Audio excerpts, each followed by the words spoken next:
मुरगुड शहरात विजेचा धक्का लागून मृत्युमुखी पडलेल्या एका माकडावर सामाजिक कार्यकर्त्यांनी मानवतेचे दर्शन घडवत विधिवत अंत्यसंस्कार केल्याची घटना घडली।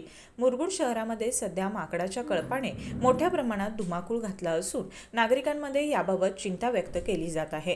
दरम्यान शहरातील एका ठिकाणी विजेचा धक्का लागल्यानं एक माकड खाली पडल्याची माहिती काही सामाजिक कार्यकर्त्यांना मिळाली। ही माहिती मिळताच ते तातडीनं घटनास्थळी धावून गेले।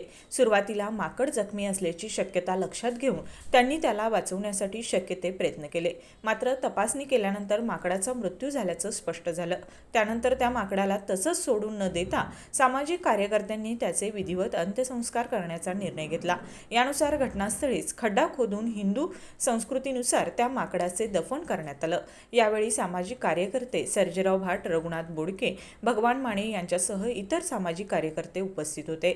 मृत प्राण्यांबाबत संवेदनशीलता दाखवत सामाजिक कार्यकर्त्यांनी केलेल्या या कृतीचे शहरात सर्वत्र कौतुक होत आहे।